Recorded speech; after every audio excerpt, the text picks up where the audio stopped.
Come on, Google. Oh, we are live with another episode of BS Busters. It's been a while, but we're back. And the usual suspects, one of the usual suspects is here. But before we get to, the people who normally make the BS Busters, we've got a new guy and someone who hasn't been here for a while. So we'll go with the Spawn avatar, Allison, a.k.a.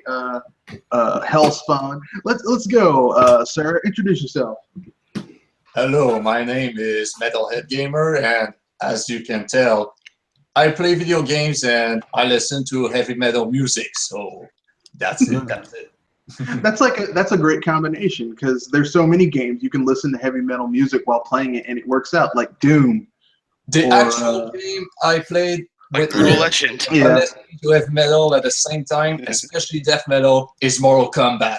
When you play that game and you put Cannibal Corpse or death metal in general, you have the thrill, man. It feels good.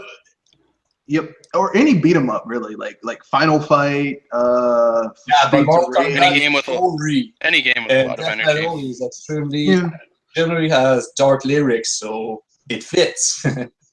Or my personal favorite, any of the Yakuza games where you use heat attacks, like smash a bike onto a dude's body and then jump on the bike, curb stomping him at the same time. It's just, sorry.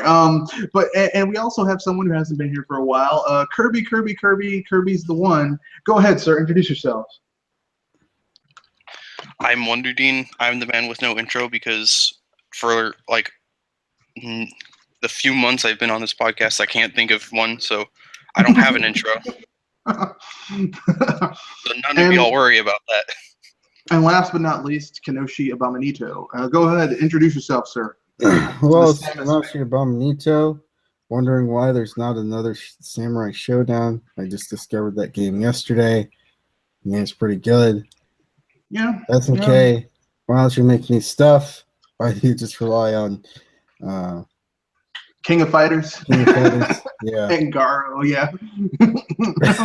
That's a good question because SNK has some pretty good franchises. Most of them are 2D fighters, but the ones they have are good. And one more note: if they end up redoing Samurai Showdown or making a new one, don't make it 3D. Oh God, no, don't make it 3D. But there is a 3D Samurai Showdown. It's called Soul Calibur. and Soul Calibur was kind of good for the first 4 or 5 games, and then it kind of went downhill in the 6, 7. Man, I remember playing the first one at the arcades. It was my very first interaction. I actually picked Nightmare, and I was like, "Fuck yeah, it's good." I remember when I was a real youngin', my friend had a Soul Calibur 2 for the GameCube, and that was the coolest game for for a very notorious reason. I'm sure everyone knows. Yeah, you play as Link, and you beat the hell out of everybody. Yeah, and he's in the intro and he uses items, and it's great. Yeah, that's probably the biggest reason that game was probably the most popular version of that game. Yep, we loved ourselves some Link. Although Mitsurugi was good too. But we never got a Wii U version because he was the only, really, in my opinion, as far as I know, he was one of the only guest characters that made any damn sense. Well, him and Spawn made sense because Spawn had an axe and Link had the Master Sword as his standard weapon, and everyone else Soul Calibur is about fighting with weapons. That's your primary attack. I don't know why the hell Heihachi was in that because I know you could say his fists are his weapons. Doesn't count. I was more going for the aesthetic stuff because he has the medieval persona too. Yeah. Aesthetically fits. And the thing about Spawn is that while he can use weapons, he also is very modern hero in a sense. Well, yeah, he's got machine guns. He's got those chains, but he also has that hell axe. Well, it's not called that. Forgive me. It's been a long time since I've read the Spawn comics, and a lot of shit has changed. He's gotten new stuff. He went to heaven and hell, fought God and the devil, beat them, and remade the world. It's just a lot of weird shit. But it's kind of like it was Bayonetta before Bayonetta, huh? Yeah, not as flashy. Sega, do that. Bayonetta cross Spawn. That would be an awesome game. Man, why are you telling Sega? Tell Nintendo. They're the ones gonna be paying for it. Actually, because Sega owns the IP. What I personally would like is open world Spawn game. I would really love that. Yeah, that'd be cool. Like maybe have you go to heaven. Because the last Spawn game was apparently it wasn't that good. Well, I mean, there's 3 of them that I know of. There's one on the Dreamcast, which was meh. There was one on the Super Nintendo, which was actually like it was like a scroll. It was like a 2D beat 'em up, but like almost like platformer, and it was actually kind of fun. And then there was that really weird one on the Game Boy Color. I'm like, why is Spawn on the Game Boy Color? This game just doesn't scream kids should be playing this. It's Spawn. Yeah. But and of course, I didn't introduce myself, but I'm the host. You guys know who I am. I'm the owner, proprietor, and the guy behind the scene with BS Busters. And the topic for today is genres that died and came back. And what gave me this idea was I was playing ukulele, and I was like, this is the best N64 platformer ever released 20 years after the age of the N64 console. And I'm enjoying it. I mean, it's not perfect, but if you grew up playing, like if you compare, like people are like, this camera is garbage, and this progression, this platforming is garbage. But if you compare how well this plays, because I recently went back and started testing my old games for my old system to make sure they're still running, the systems, not the games.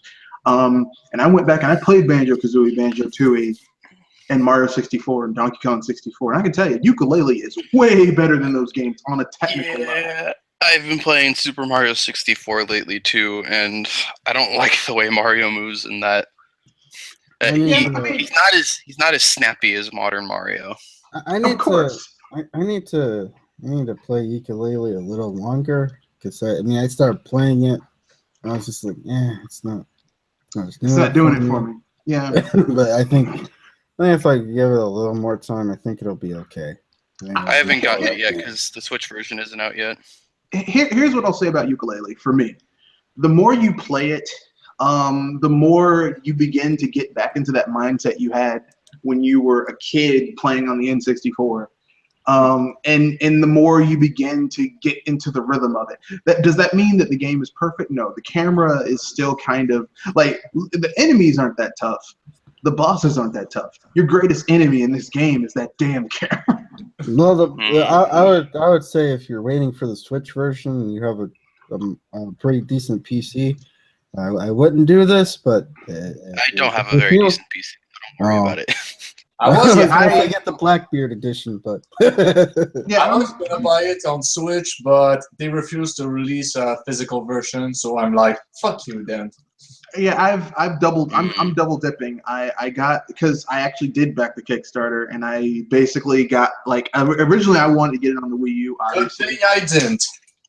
Well, I mean, look, like, here's the thing. Having played this game on a technical level, aside from the camera, this game is like, everyone was bitching. We want Banjo-Kazooie 3. I'm sorry, we want Banjo 3. We want Banjo 3.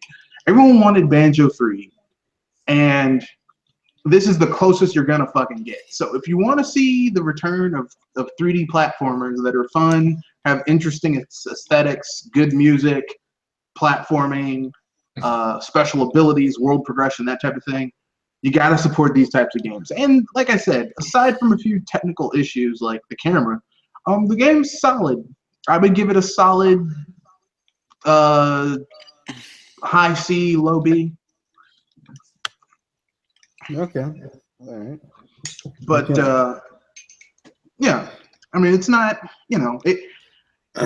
it could, let me put it this way, it could be better, but for what it is, and considering that most of these people haven't really made a game like this in 15 to 20 goddamn years. I mean, that's like you being a master chef, but you haven't cooked in 20 years, and then someone says make a 12-course meal. And they managed to eke it out. It might not be perfect, but goddamn, I couldn't do it. Well, the problem is it's just the same case like with Star Fox Zero. You know, people wanted this game. They wanted to return to the old days, and then they got the old days. They're like, it's not really what I want. I mean, gamers are like that. Gamers bitch and say gamers every year at E3. You hear gamers say, "We want new games. We want new IPs," and they show new IPs, and they come out a year later or that fall or whatever, and those games don't sell that well, generally speaking. Why? Because gamers say they want new games, but they don't buy them. Yes. Well, Star Fox Zero. Actually, I think it looks fun for what it is, but me personally, I'm more of a fan of Star Fox Assault. That I was hoping for a successor to Star Fox Assault, but it didn't turn out to be that. So I can appreciate that.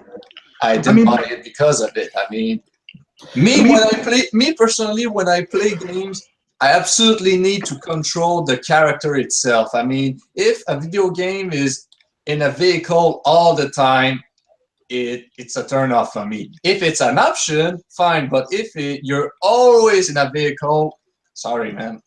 I'm gonna try to go at both shooters then. Yeah. Then you're gonna want to play any of the Treasure games because those games, not maybe something like Alien Soldier or Gunstar Heroes, which are actually fun as hell. But any other genres that you guys have recently seen come back that kind of went dormant for a while but are now making a comeback?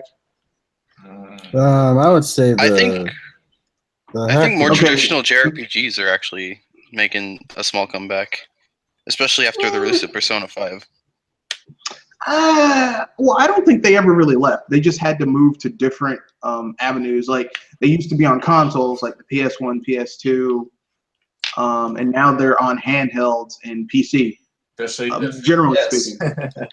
Yeah, but I'm not really including like Final Fantasy 15 because that was like a spin-off, and it's like more of an action game. But like in recent years, you had stuff like Xenoblade Chronicles X, and the Persona and some of the Persona games as well. Maybe I should say console JRPGs. Oh, well, yeah, I do think that those are starting to come back a little bit. I think that the Enix half of Square Enix is starting to see people want Dragon Quest, and if we market it correctly and keep our budgets under control, they'll get it, which I'm happy about because I mean I'm a Dragon Quest fiend at heart. When it comes to RPGs, I'm a Japanese gamer, so. And if you know anything, like everyone thinks Final Fantasy is big in the rest of the world, but in Japan, Final Fantasy gets curb stomped by Dragon Quest. Yeah. It takes it out back and just says, "Bite that curb, mofo!" And if it gets squashed by Dragon Quest, imagine by Pokemon. Yeah. I mean, it's like everything gets squashed by Pokemon. Yeah, except Yokai Watch. Yeah, but even Yokai Watch came out there like, we're ready to fight. And they punched Pokemon in the face, and Pokemon was like, "Oh, really? Okay, just wait, just wait. You see that star coming down? Yeah, that's a meteor, and it's headed right for your ass, bitch."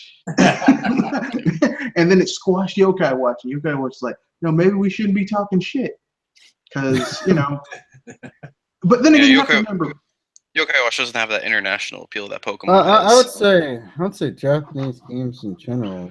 Well, Yokai Watch is more recent than Pokemon, so it just needs time. Yeah, it took about 10, 15 years for Pokemon to grow itself to this point. It's not something that happened overnight. People think in their heads it did, but it. Well, to be honest, Red Fox, when I was a kid, personally, it felt like it happened overnight. Well, when I was a kid, because I'm part of the first wave of Pokemon fans. I mean, so am I. Huh?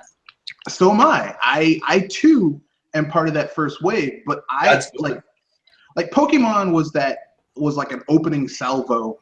Like you watch one of those animes where they have like ship combat or space combat where they fire a broadside of missiles.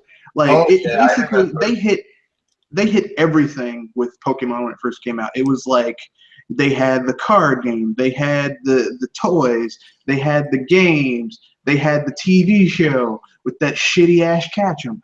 Like they had. Oh yeah, I never ever liked Ash, even as a kid. He's a terrible trainer. Yeah, he's anyone who played the game. They're like, why do you keep on sending Pikachu out against Pokemon who have a type strength against him? Like why? And then he's like, I can't believe my Pikachu got its ass kicked. Yeah, well, you know the typical anime stuff, dude. The power of friendship. Types don't exist in the anime. They never have. Yeah, that which is why he keeps on sending out Pikachu to take. Like here's when it came to I never really watched the cartoon that much. Like because basically what would happen was. Well, I mean, what would happen to me is that it would come on in the morning and the afternoon. In the morning, I had to go to school. In the afternoon, there was a cartoon that came on after Pokemon, on my station that I used to watch. So I'd watch the tail end of Pokemon, and I'm like watching it. And I'm like, this guy sucks as a Pokemon trainer. Like his choices aren't very good. He's terrible. He's not a good Pokemon trainer. Even as a kid, I was better than him. Basically, yeah. Like Ash's answer to everything in the first 2/3 of the Pokemon seasons until they started changing it up like over the last 2 or 3 seasons is from what I've heard of people who watched it is just send Pikachu out like all the time. Go Pikachu. It's like come on, man. Yeah, in X and Y, it's send Greninja out instead. Yeah. Which I mean, look, I can understand Greninja because you can teach that thing some moves that it's relatively versatile. But I mean, Pikachu knows an electric type move and a steel type move. Yeah, it's just no. Look, I'm gonna tell you when it coalesced with me because I never wanted I wasn't one of those kids that begged my parents to go see Pokemon the movie. Never wanted to see Pokemon the movie, but it was terrible. It's one of those things that if somebody were to invite me to watch, I'd watch it from the very first one. The very first Pokemon the movie. I liked it. I would watch it from the one where they bring Ash back because they cry. Yeah. That one apparently had a terrible translation. Yeah, I would watch the movie for nostalgic reasons, but it's kind of a terrible movie. I mean, it's a turd. It's one of those movies I can watch, but yet I can admit at the same time it's not very good. It's like they could have saved that movie if Ash had just died. They just let him stay dead because it gave us what we always wanted. We always wanted to see Mew versus Mewtwo in a fight. Because if you're a Pokemon fan, you know those before they added all these other fucking legendaries. Those were the 2 legendaries we had back in the day, Mew and Mewtwo. Okay, that's all we had. Okay? And Articuno and Zapdos and Moltres. Yeah, but the top tier it was Mew and Mewtwo. But you could let me put it this way: you could catch a Zapdos, Moltres, and Articuno with a Great Ball or Ultra Ball. You didn't have to really for Mewtwo. If you didn't have an Ultra Ball, you were just a master. It was really hard to catch him with an Ultra Ball, and you pretty much had to use your Master Ball on Mewtwo. That's the only choice you really had. I mean, it was. Kind of. Well, the first time I caught Mewtwo in Pokemon Blue, I froze him. I was lucky to freeze him, and then I threw an Ultra Ball, and that's it. Yeah. Not the first time I played Pokemon, but the Mewtwo that I have now, that I basically traded up from my Pokemon Red all the way up to now. I basically used an Ultra Ball on, and I paralyzed that son of a bitch. And and then I paralyzed him, and here's how awesome Red, Blue, and Green were. Basically, your enemy Pokemon also had power points for their attacks. So basically, if they used a certain amount of attacks enough times, they couldn't use them anymore because their power points would be gone too. Well, it's not like that today. It's not like that now. Yeah. Enemy Pokemon. Yes, it is. Really? Yes. Well, no, it's not. Yeah. Dude, what? No, yeah.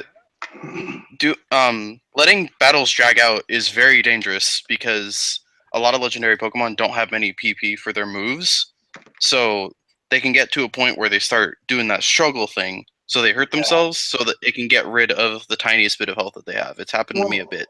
Well, back in the day, they didn't really have that. Basically, it would say like Mewtwo did nothing, or they'd fall on their weakest attack. or something like that. Like there was a glitch in Pokemon Yellow that if you sent out your weakest Pokemon against Giovanni's strongest, they wouldn't do anything except just do Tail Whip. It's like oh no, that's not the glitch. The glitch with Giovanni is that there's one of his Pokemon knows nothing but ground type moves. Okay. So you can get a Pidgey and just kind of win through attrition because it's a flying type and the Dugtrio can't do anything. Well, I mean, I'm aware of that glitch, but I meant when I played Pokemon Yellow back in the day, like there was, I think it was his Nido Queen or his Nido King, one of the two. Basically, I'd send out my weakest Pokemon and they wouldn't do shit except Tail Whip or Leer. It was ridiculous. I'm like, so that's why I feed in with a level 15 Geodude when I was in a corner. When I was about to lose. Yeah, basically, yeah. I figured that out when I had Pokemon Yellow back in the day. And I don't know how this devolved into Pokemon. We were talking about genres that need to come back, and I was gonna say not a particular genre, but like I noticed that the Japanese developers have been getting a lot of praise these last few months. A lot more than I've seen than usual. I mean, you had Persona 5, you had Zelda, you also had Nier, which a lot of people seem to like. Well, I hate to say this, but Zelda doesn't count. Yeah, I mean, yeah. Like Nintendo literally could have just done like a picture painting says Legend of Zelda and put it in a box and sold it to people for $60 and be like, it's been 5 years, yay! That is true. That is true. It's the new Legend of Zelda. This is Legend of Zelda Lego set. I'm buying this. This is gonna be We're fun. seeing next games like Nier and Persona 5 get as much attention. That's you just don't usually see that. Well, at least one of them has sexy robot girls. So let me guess. Nier. Yeah. Yeah, I haven't even played that game yet, man. I think the one character that actually really made a comeback was Donkey Kong on the Wii, because we haven't got a Donkey Kong Country game in such a long time. They came back with a Donkey Kong Country game. They kind of messed it up royally, but they did a pretty good job. Well, it is retro. I mean, retro, generally speaking, doesn't really drop the ball on their games, except for maybe. No, I really can't think of them fucking up lately. People would say they fucked up with Donkey Kong Country because we kind of got that at the expense of Metroid. Yeah, still but both decent games. I mean. Like, here's the thing. They aren't a huge studio. It's like they've been growing. They've been hiring over the last like 5 or 6 years. But even back then, they weren't like a huge studio. And when you have a studio that's that small and well budgeted, you don't like divide them up into multiple different projects because it's a waste of resources. So, they did the best they could with what they had, and they gave us a good game. And to tell you the truth, considering how people were begging for Star Fox and they finally got a Star Fox and they bitched about it, people were begging for a Metroid. They got a Metroid. It wasn't what they thought what they envisioned, but it was a Metroid game, and how they bitched about that. I don't think even if they had made a new Metroid Prime, like a straight up Metroid Prime game, would these callous fake ass gamers really appreciate it? No, really. These are the people. They're like, we want Platinum to make a Star Fox game. They did. We want a Star Fox game that's based off of the N64 Star Fox game. They did. We want a Star Fox game that uses the gamepad functionality. They did. I want Retro. They still bitch about it. I want Retro to make it 2D. If the Star Fox Zero was if I was one of those people who actually wanted a Star Fox like Star Fox 64, and they actually come out with Star Fox Zero, I would have bought Star Fox Zero if this is what I would have wanted. Yeah, I want Retro to make a game, a 2D Metroid game, like using a more advanced version of their Donkey Kong engine. Because I'm just that would be a very, very pretty 2D game. Yeah. I'm just a good successor for Metroid. I'm going to be honest with you guys. The Prime games are not bad games by any stretch of the imagination. I just prefer the 2D stuff. That's understandable. The first-person stuff. Yeah, I have to agree. Personally, I would prefer both. I would like a 2D game and a 3D game, and preferably I would like it so that the 2D game and the 3D game would have some type of connectivity. Fusion and Metroid Prime, basically. Well, more than that, it would be cool if like things that you do in the 2D game, like the 2D game would be the bridge game between Metroid 3. Metroid Prime Corruption and this new Metroid game. So things that you do, like 100%ing the 2D game and finding all the little secrets and stuff, would give you some type of bennies in the 3D, the game, the 3D open world. Everyone likes Prime. And here's the thing: the Joy-Cons are basically Wiimotes 3.0. So actually, I love the Joy-Cons. What? Actually, sorry. No, you go ahead. I personally prefer the Joy-Con over the Wiimote. Well, I mean, that's the thing. The Joy-Cons are basically they just switched the name out. I get that. Got that. Yeah, got but that they're there. smaller. Gotta get it good. They're just basically Wiimote 3.0. Wiimote 2.0 was Wiimotion Plus. So I mean, these are just Wiimotes. They're really small, compact Wiimotes, but they're Wiimotes, and I'm okay with that. Well, the red one is a Wiimote. I mean, basically, they're just Wiimotes. I mean, they have motion control. You can point them at the screen, and they have interactivity. But I mean, you no longer need a sensor bar, so it's no longer out of true, which is nice. So what do you guys think of the Pro Controller? I like it. I love it. I love it. I haven't. That's really nice. Yeah, I don't have the Pro Controller because I like the using the console just fine. Yeah, the console with the Joy-Cons and the regular controller. I love the Joy-Cons. I love the Joy-Cons. They're fun, but for some games you need a D-pad, and I'm getting Street Fighter 2 Ultimate Apocalypse Edition. And I mean, I played that. I went to the Nintendo thing for people, like Nintendo wanted people to do social media and stuff, and I tried it with the Joy-Cons and I tried it with the Joy controller, and you need a real controller in your hand to play it. You can't. The Joy-Cons just don't do it. No. They're too wonky. Yeah, that's why they need a Joy-Con with the proper D-pad on it. They need to create but in fighting games, it's better to have the control pad. Yeah. I was surprised. I was surprised at how well they feel when you just hold them in your two hands. Oh yeah. When you put the stand up, I was really surprised. I was like, yeah, it's like the Wiimote. I was surprisingly intuitive. Yeah. I mean, they get the job done. I'm not saying that I don't like the Wii Motion Plus, but for some games, it's just better to have a legit controller than the Joy-Cons, which are fun. They're fine. They get the job done. I beat like 95% of The Legend of Zelda Breath of the Wild with just using the Joy-Cons. No, actually, I take that back. 100% of that game just using the Joy-Cons. Yeah. I'm just glad they didn't get rid of gyro controls.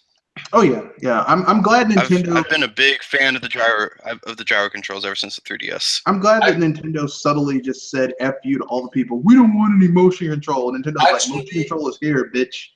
Breath of the Wild is the first game where I used the gyro, and it's very good. Man, the gyros. Oh, definitely. To aim, it's perfect to aim when you want to be very precise. Yeah, it's like Splatoon. Yeah, it's like it makes using the bow really fun, way more fun than before. I feel like a true hunter when I do that, when I use the gyros. I mean, it's a really friggin' good game.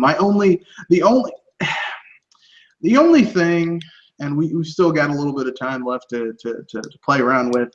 Are there any other genres that you feel are making a resurgence, if you will?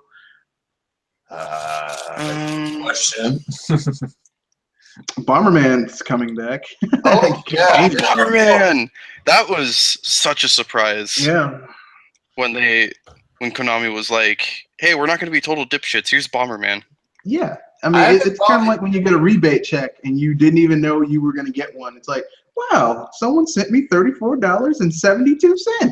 And it's also kind. Go ahead. It's also kind of funny because Kojima leaves, and then all of a sudden we get a new Bomberman. Yeah, Kojima. I mean, I'm sorry. I've said this before. Kojima is one of the most overrated developers I've ever seen.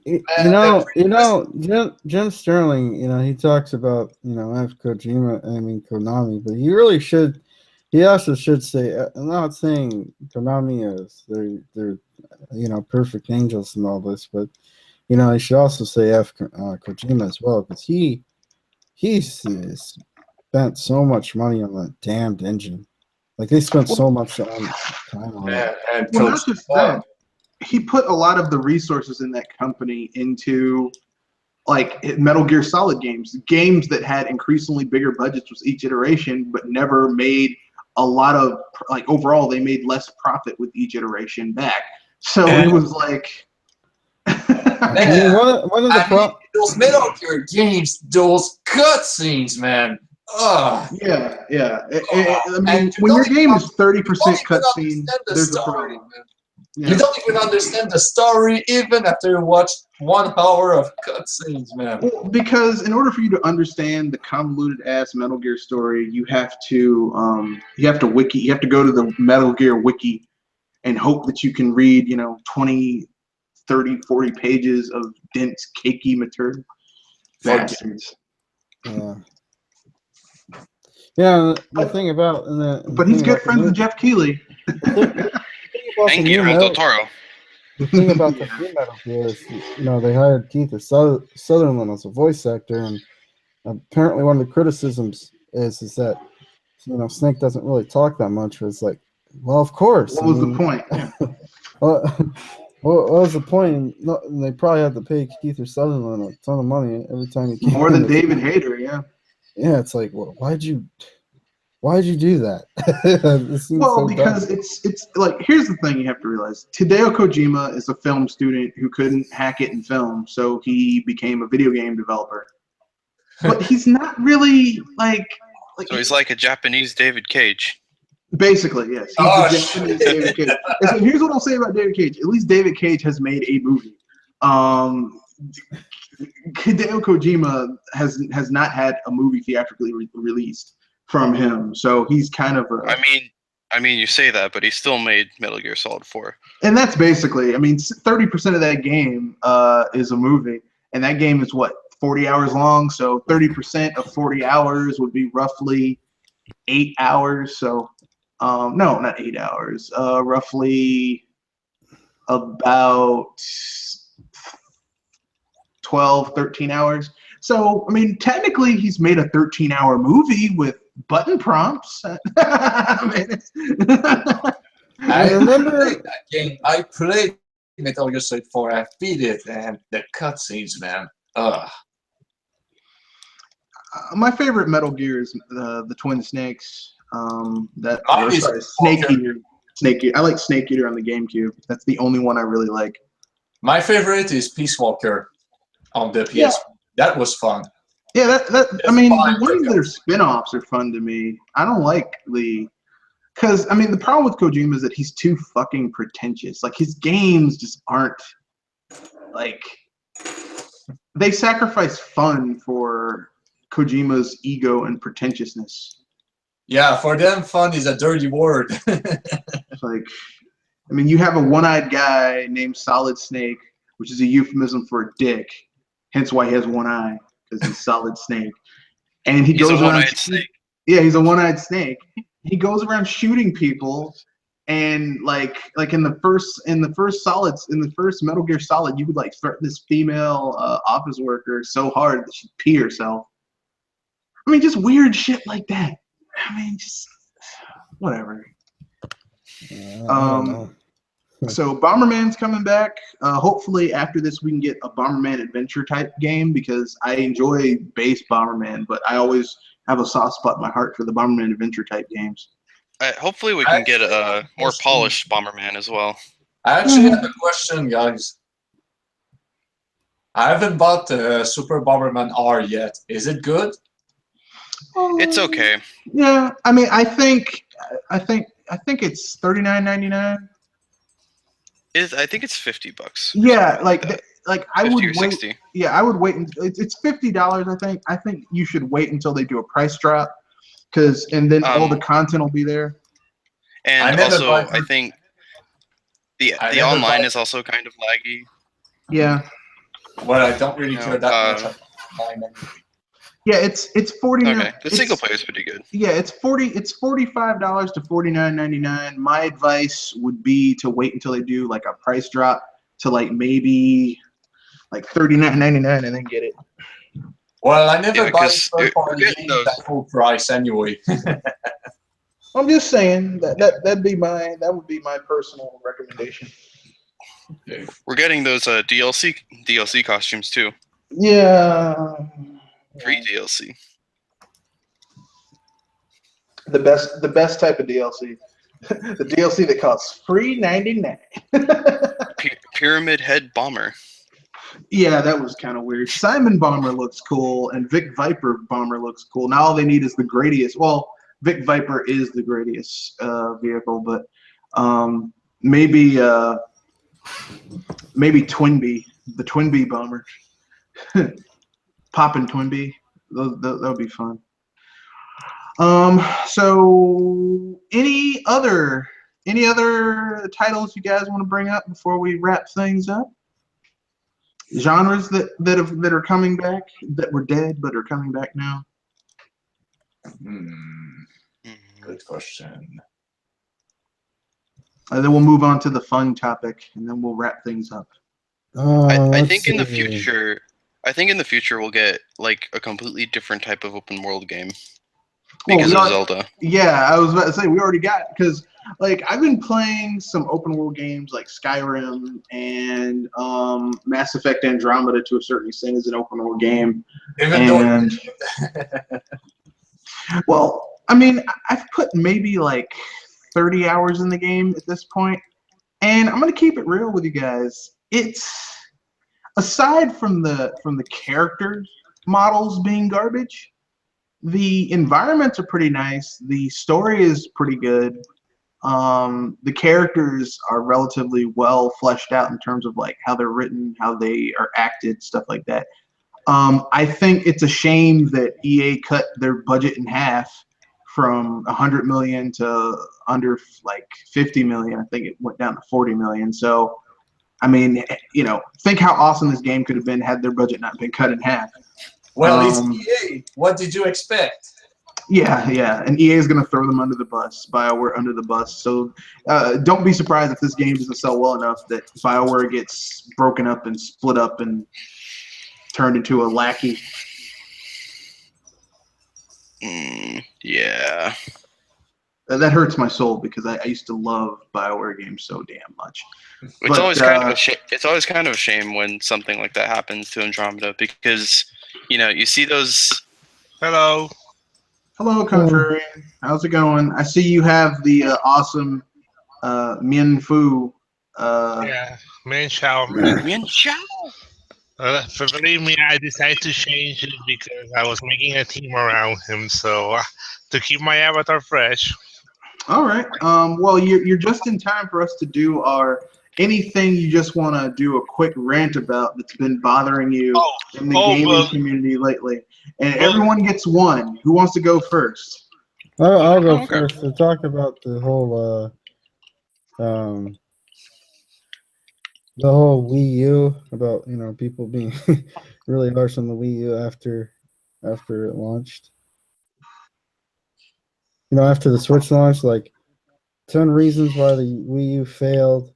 Remember that article? Contrarian posted it. That article, and Wii U was my worst purchase ever. You know, it's like, man. If you feel that, like, here's the hilarious thing. Go on the internet and complain, as Brian Griffin would say. Yeah, I always have to question. I always have to question whether or not people know what actually released for the Wii U when they say stuff like that. Well, I mean, here's the hilarious thing to me: is that people are saying, "Man, I hate the Wii U," but you're crazy about the Switch, which is essentially the next evolution for the Wii U. Like, you're like, I can't stand these fucking, this fucking, like someone said in one of those things, I hate the gamepad.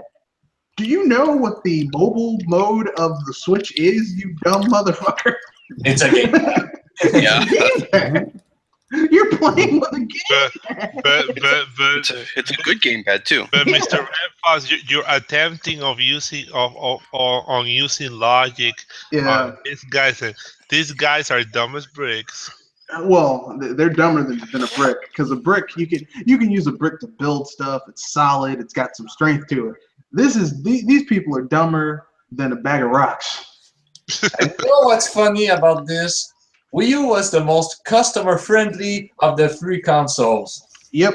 You didn't have to pay for online. It was backwards compatible. You could use all your old shit with your new shit.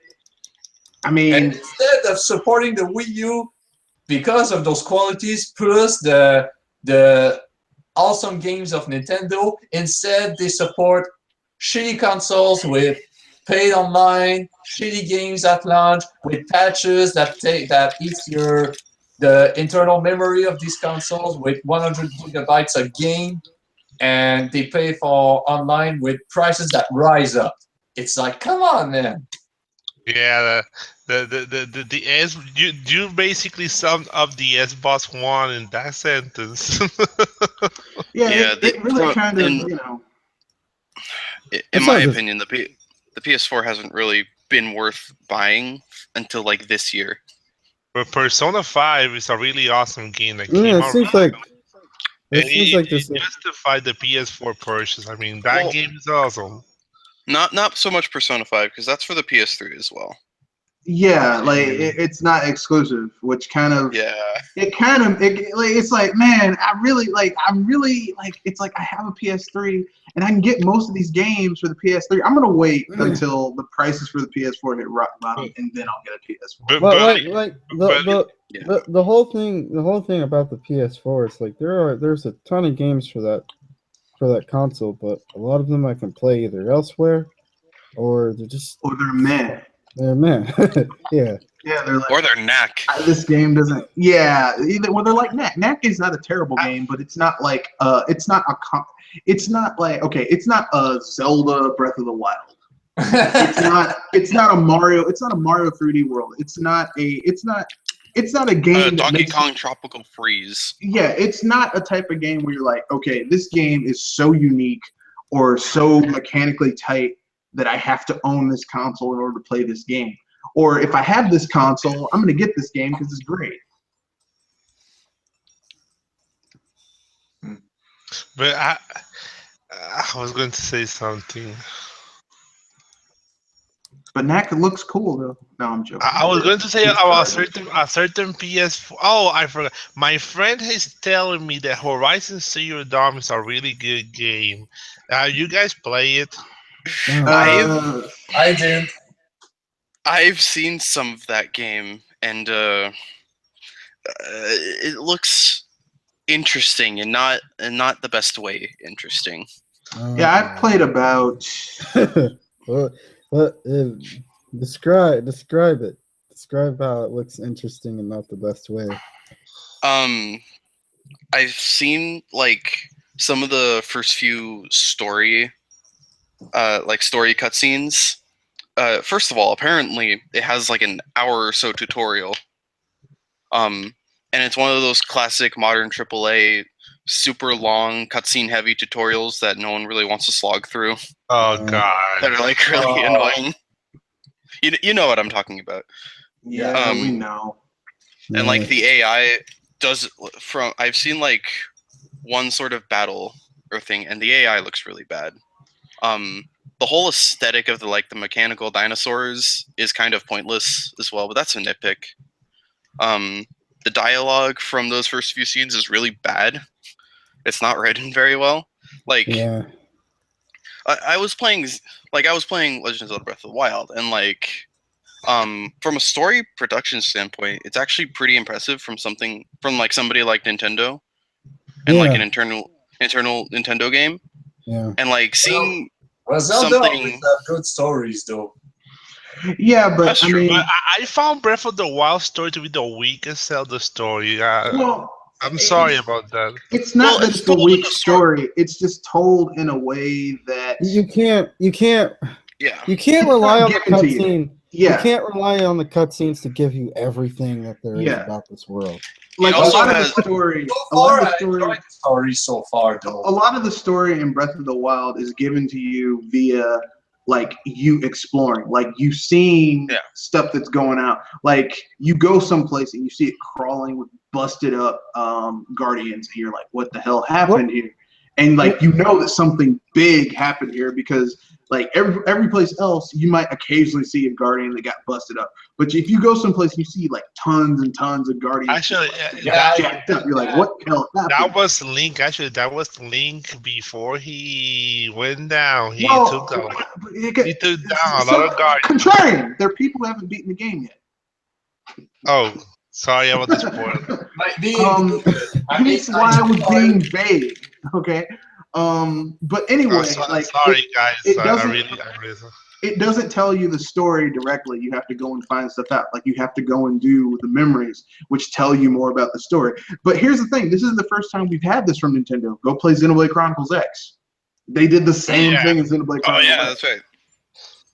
But if you want to figure out more of the story, you had to actually go and Breath of the Wild, in terms of being an open world, there's a lot of. It's just that it's so immersive with the environment that you can even just fool around and have a good time without doing missions or shrines or anything like that.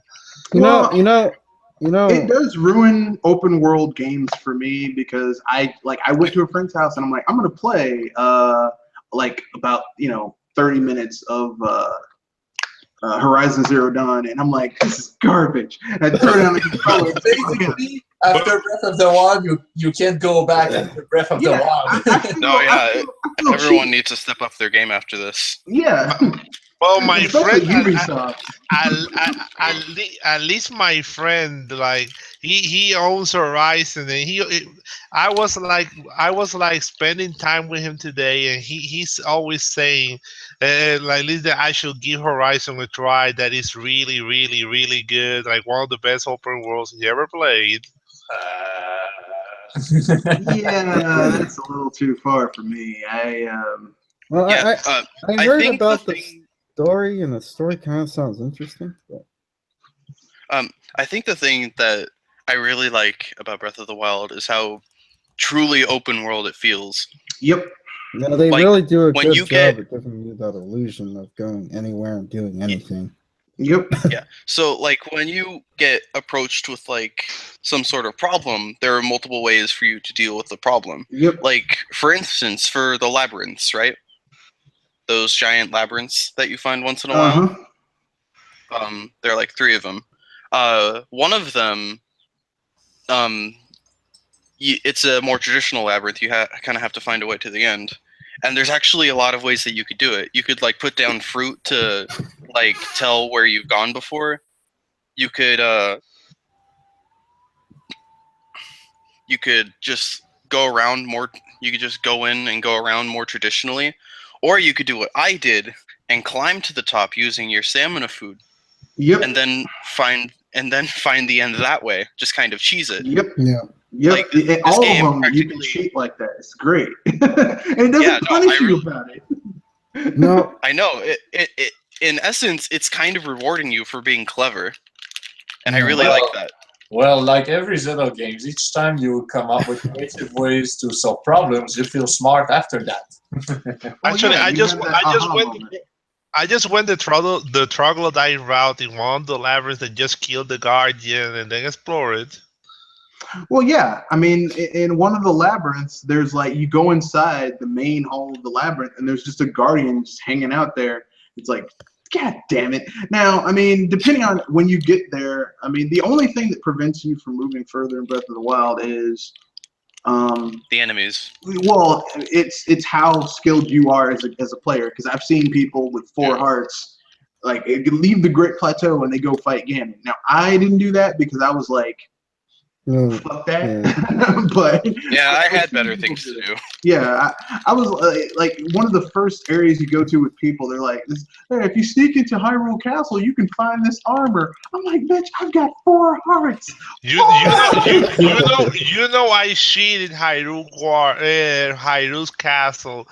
I climbed through the tower to Zelda's room. I climbed all the way in there, and I practically skipped the entire dungeon just by climbing.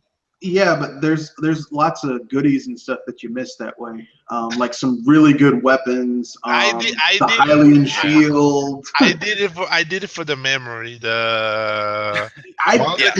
When I went on my memory run, I did that too. But I was like I had already gone in there to find the one shrine in Hyrule Castle, and I was like, well, I mean, I'm here, so I might as well just go do some other stuff. And I actually went and tried to get the memories in order, but by the time I got to a certain point in the game where I actually wanted to get all of them, I was like, forget it. But I've been playing this, and I've been playing this game for a long time. I'm like since release basically, and I'm still finding like all these neat little areas that I didn't really think to go to before. It's a very detailed and multifaceted world. I really like it. It's a living, breathing, world. Pun intended world. It's alive. It's alive. And I just started this week because it's been hard for me to find a Switch. I started yesterday, and it's hard. I can't get off. I mean, I'm like a no life now because of Breath of the Wild. It's very addictive. Yeah, that was actually I've been like that with a Persona 5. Like it's taken me like almost 1 month to finally clear it. The game or the game. Yeah, like, it took me about that long. I've been really addicted to Persona 5. I think it's probably my favorite turn-based RPG of all time. Like, well, contrarian, that's a little hyperbolic. You should instead think of it to this point, because they might come out with something that one-ups. Well, yeah, but at least until this point, like, I just like the story, the characters, the dungeons. I think these had the best line of Persona dungeons I seen. Since Breath of the Wild exists, I can't wait to see what happens with other open world games and see what start doing. Should be interesting. Nintendo did what they always do, which is they come out with a game that pushes the industry forward, and they look behind them to all the other people who are behind them. They're like, now you better step up your game. you better do better, boy. What the Elder Scrolls? I'm not curious because the Elder Scrolls was one of the more popular open world franchise. Now with Breath of the Wild, what improvements can the Elder Scrolls do to compete with Breath of the Wild? Well, with that, better programming for one thing. With that, you guys have actually touched on my next BS Buster, which is going to be, how can some of the more established Western open world franchises like your Elder Scrolls, your Fallouts, your GTAs up their game now that Breath of the Wild has come out? Like, in comparison, what could they do to make them better? So that'll be the next I have an answer to that. They can't. Well, I mean, obviously, like Nintendo's, they're the best first-party developers in the industry. But there's really no comparison. Developers, period. Well, I mean, and by extension, they're the best developers, period. But I mean, that doesn't mean just because you have a character, someone in your class who's got straight A's, doesn't mean you can say, well, fuck it, I'm never going to strive to get a straight A's as well. It just means that it's going to be really hard. That doesn't mean you stop struggling. So, with that being said, I guess I've already talked about what my next what my next podcast is going to be about. And with that, I guess we should start wrapping things up. Anyone have anything else they want to talk about before we begin talking about anything else? Anyone else? Actually, Mr. Redford, I kind of cleared ukulele today, and Really? I actually started to wonder uh, how much does Platonic Games hate Microsoft? The main villain is practically a parody of Bill Gates, capital B, and Well, I mean, you know that Microsoft killed Rare, right? Yeah. I mean, the game takes so many jabs at Microsoft I know they talk that about it's not even cloud funny. computing. They talk about cloud computing, and Yeah, they're like, "It's such bullshit. It's cloud computing is such bullshit." Like, It's like they want to take revenge on Microsoft. well, I mean, you the, have to remember. the main villain the main villain is an evil corporation that's trying to monopolize to create a monopoly of books. Yet they somehow ended with a extremely OP book that can rewrite existence. Yeah. Like Microsoft wanted to create a monopoly on games, like by buying Rare, and they just discarded them. But the main villain is called Capital B. You know, the B, Bill Gates. And he's an evil corporate bastard that wants to take control out of everything, just like certain rich individual. He was like, oh, the Platonic doesn't waste punches just trying attacking Microsoft in this game. Well, it does kind of smack of a little bit of how they feel about it, but let's keep it real, though. I mean, Microsoft, I mean, these people came together and took a little company, Ultra, and they basically turned it into Rare, and they were hot. Like, for like 7 years, they were hot. And then they went to Microsoft, and they got turned into toilet paper. Microsoft wiped their ass with them and then flushed them down the toilet. No, but believe me, you don't have to say that. I was watching today the intro and ending of Banjo-Kazooie Nuts and Bolts, and I haven't seen such a self-depreciating game. Like, if you read the cutscenes, like, they insult their own franchise with their dialogue. Like saying they were Banjo and Kazooie were third-rate video game characters. They say collecting things is stupid and unbearable. That modern kids wants to see vehicles and shoot stuff. And I was like, dear God, like. Yeah, that sounds like Banjo Nuts and Bolts, doesn't it? Yeah, no, but I was seeing the dialogue in Banjo-Kazooie Nuts and Bolts, and it was so self-depreciating. You will think they were practically forced to making that game. Like Rare didn't want to make that game, and the dialogue shows how depressing the game is. Like they say, I don't want to make that shit, and Bill Gates, you're going to make that shit, and they had to do it. Well, I mean, like, okay, I haven't finished the game yet. I'm only on World 3 because I have so many other games to play and a life and a business to run. But one day I will finish that game, and we can talk about, we can do a spoiler cast. Nuts and bolts. We can do a spoiler. I was talking about Nuts and Bolts dialogue. Well, Nuts and Bolts isn't. I'm not even going to talk about Nuts and Bolts. But anyone else have anything else they want to pimp out before we wrap things up? I don't think so. All right. Anyone else? Anyone? Okay, good. Okay, then let's wrap things up. This is BS Busters Cast. I forget which number because I just stopped numbering these damn things. We do so many of them. And I'm glad that those of you who listened. Don't hesitate to comment.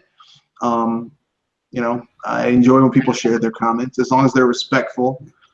No calling people out their names, saying horrific things to people. And also go and, if you get a chance, watch any of the Dr. Feelgood, OGAL podcasts, or the Gamers at Large, Quan Manchu, Terminator Juice, Mrs. T, Shadow Fox Infinite. Those folks are always great. Kanoshi Abominito when he gets a chance. And of course the new man here, Contrarian. He occasionally does put up a few videos here and there, but they're rare. They're rare, kind of like a Mew in the wild, ultra rare, if not impossible. But sometimes if you're lucky, you find that missing no. But anyway, now that we've gotten to the end of our cast, I bid you good night, good day, and good luck.